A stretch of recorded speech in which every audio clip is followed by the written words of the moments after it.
CAA और NRC के खिलाफ मुल्क में जो इतना बड़ा मूवमेंट खड़ा हुआ, उसमें सरकार को अपने कदम पीछे हटाने पड़े। उसका इंतकाम है जो दिल्ली दंगों के नाम पर उन तमाम लोगों से लिया जा रहा है कि जो सीएए के मूवमेंट को खड़ा करने में किसी तरीके से भी जिन्होंने कोई रोल प्ले किया है, उनसे इंतकाम लिया जा रहा है। दंगे में अब आप किसी जो जेल में आपने जिनको ऑलरेडी बंद कर रखा है, जिन्हें टॉर्चर किया जा रहा है, और टॉर्चर करके आप उनसे नाम लिवा रहे हैं लोगों के, और फिर आप कह रहे हैं कि फला साहब ने नाम लिया इसलिए हम कर रहे हैं। अब योगेंद्र यादव का भी नाम लिवा के आपने, सीताराम येचुरी का भी हो गया, बड़े बड़े प्रोफेसर्स का नाम। तो ये सबके सब दिल्ली दंगा कर रहे थे क्या? जिनको सबने दुनिया ने देखा, टेलीविजन हिंदुस्तान ने, दुनिया ने देखा कि वो पुलिस के साथ खड़े होकर कह रहा है कपिल मिश्रा कि मैं 2 दिन के बाद मैं सबक सिखा दूंगा, उस पर आप कोर्ट तक में जाके वहां से एक फरमान ले आते हैं कि साहब इन पे कोई एफआईआर नहीं होगी, मसला दिल्ली दंगों का नहीं है, मसला हुकूमत के उस नाकामी का है जो सीए के जमहूरी मूवमेंट के सामने घुटने टेकने पड़े।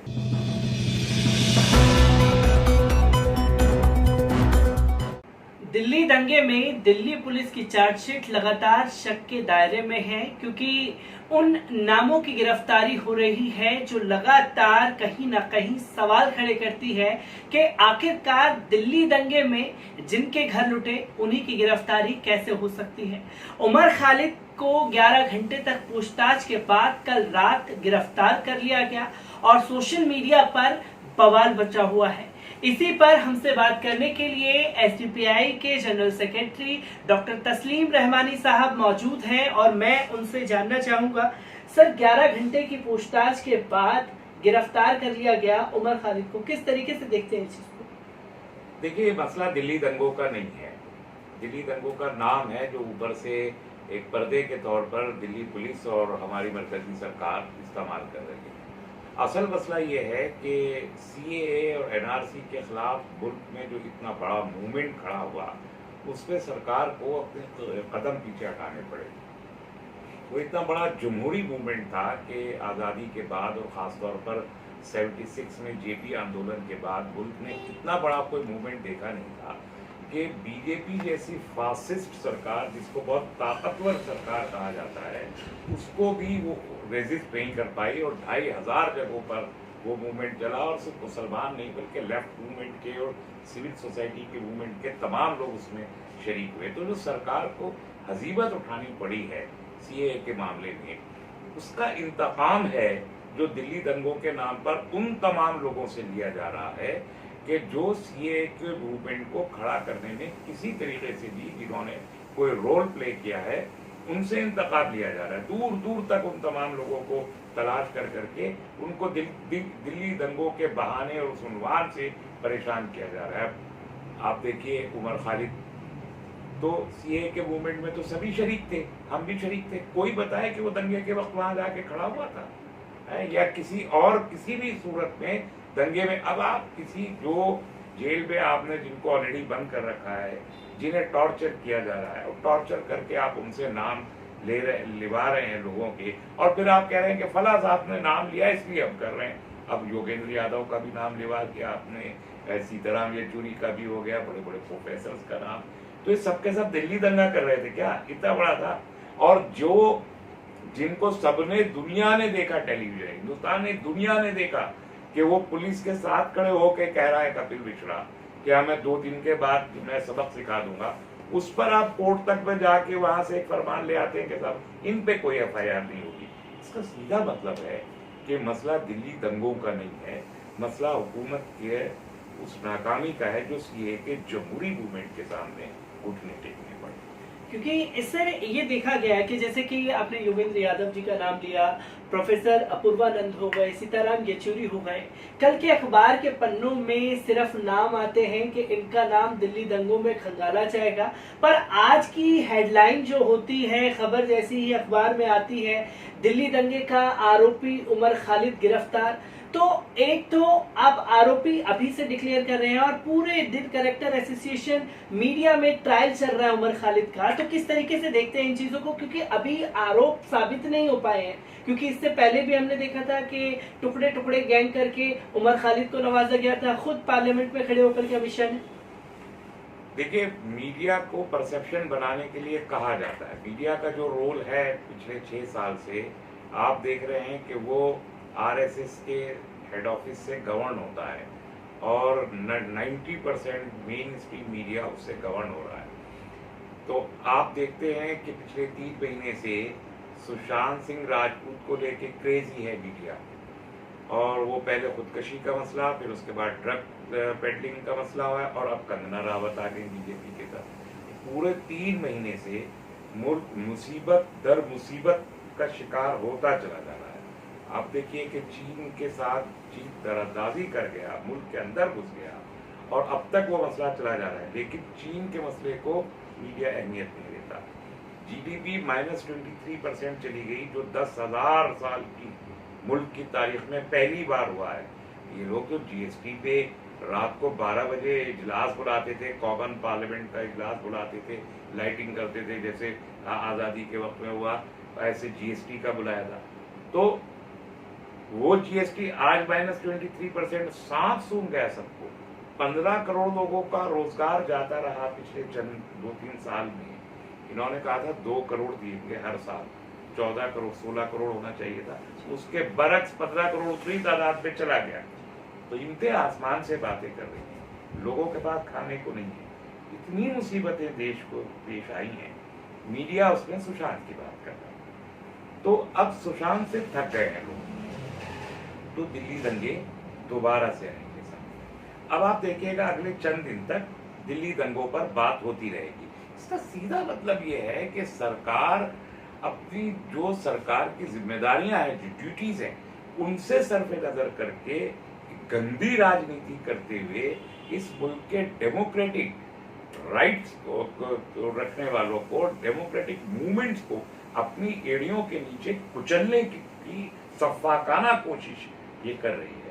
क्योंकि सर जैसे ही आज उमर खालिद की गिरफ्तारी की खबर आती है, ट्विटर पर हैशटैग चलाया जा रहा है stand with Umar Khalid, free Umar Khalid, पर इस बीच जो सबका आकर्षण का केंद्र बना, 2 लोगों ने भारतीय जनता पार्टी के संबित पात्रा ट्वीट करते हैं गिरफ्तार हो गया। जब उनसे सवाल पूछे जाते हैं कि कौन, अनुराग ठाकुर या कपिल मिश्रा, तो वो उसका जवाब नहीं देते। और फिर कपिल मिश्रा का जो ट्वीट होता है वो साफ तौर पर लिख रहे हैं कि ताहिर हुसैन, खालिद सैफी का सरगना इस्लामिक आतंकवादी उमर खालिद गिरफ्तार, अब इनके माए बापों को भी किया जाएगा। तो कपिल मिश्रा का ये बयान पूरी कम्युनिटी को लाकर के कटघरे में कर देना और अपने जो दिमाग में भरी हुई गंदगी है मुसलमानों के खिलाफ उजागर करना, किस? देखिए, प्राइम मिनिस्टर को मन की बात में 1.2 मिलियन 12 लाख डिसलाइक मिले हैं, जो इससे पहले कभी नहीं हुआ, और बेशर्मी और ढिठाई की इंतहा है कि फिर उसके बाद उसमें से वो डिसलाइक की ऑप्शन खत्म कर दी कि आप इतने बड़े डेमोक्रेट हैं, इतने बड़े सेक्युलरिस्ट हैं, सोशलिस्ट हैं, गवर्नेंस में हैं, तो आप तनकीद को बर्दाश्त कीजिए ना। आप तो एक प्रेस कॉन्फ्रेंस करने की जरूरत नहीं है आपके अंदर कि आप मीडिया को, एक इंडिपेंडेंट और अनबायस्ड मीडिया को आप फेस कर सके, इतनी जरूरत नहीं है 56 इंच की आपके सीने में कि आप उसको सामने करें। 12 जो मिलियन डिसलाइक आपको मिल गए तो आपकी हवा खराब, आपने ऑप्शन बंद कर दी, तो आप कहाँ के डेमोक्रेट हैं? आप तो एक फासिस्ट ही, जो डिक्टेटर हैं, और आप सुनना नहीं चाहते किसी, और जो लोग बोलना चाहते हैं उनकी जबानें आप खींच लेना चाहते हैं, हलक में हाथ डाल के उनकी जबानें आप खींच लेना चाहते हैं, और उसके लिए आप उमर खालिद को मोहरा बना देते हैं। उसके लिए आप जो है बड़े से बड़े लीडर का नाम लेने लगते हैं, ये दिल्ली दंगा, दिल्ली दंगा, दिल्ली दंगा।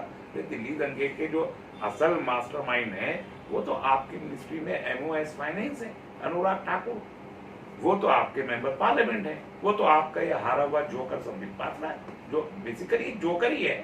वो उसका MCI का जो लाइसेंस है वो विदहोल्ड हुआ है अभी तक, तो डॉक्टरी तो वो कर नहीं पाएंगे। जितनी जोकरी उनको करनी होती है तो वो ट्वीट्स में भी जोकरी करते हैं। सच से इनका कोई ताल्लुक नहीं है, सच को अवाम जानते हैं, और इनकी पकड़ अवाम पर से जो अंधभक्त हैं मोदी जी के, उनकी भी आंखें अब खुलनी शुरू हो गई हैं। मैं बिहार में भी देख रहा हूँ वो आंखें खुल रही हैं और लोगों का विश्वास जो इन्होंने दिया था वो सब टूट रहा है, तो घबरा गए हैं। तो इनको लग रहा है कि ये जो कम्युनल पोलराइजेशन की पॉलिटिक्स पहले से करते चले आ रहे हैं, इनको दोबारा से उसे बहुत बड़े व्यापक पैमाने पर वो कम्युनल पोलराइजेशन का कार्ड खेलने की तैयारी दिल्ली दंगे के नाम पर, उमर खालिद के नाम पर अब ये की जा रही है।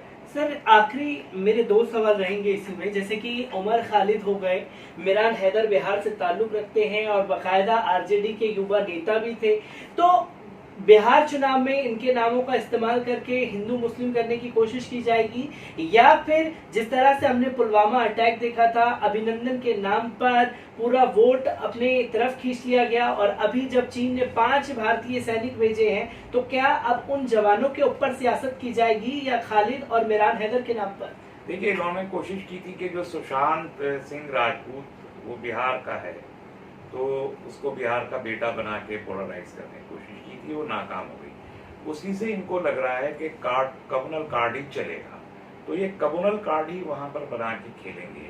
बिहार के इलेक्शन में हो सकता है कि इलेक्शन के करीब आते आते तक बीजेपी वर्सेस ऑल हो जाए, वहाँ बीजेपी फ्रंट, नीतीश की जगह बीजेपी फ्रंट लाइन पे खेले, तो उनको वो कम्युनल कार्ड चाहिए। तो दिल्ली दंगे को जितना ज्यादा प्रोपोगेट करेंगे, तो उससे बिहार में पोलराइजेशन ये एक्सपेक्ट करते हैं। ये एक चीज है।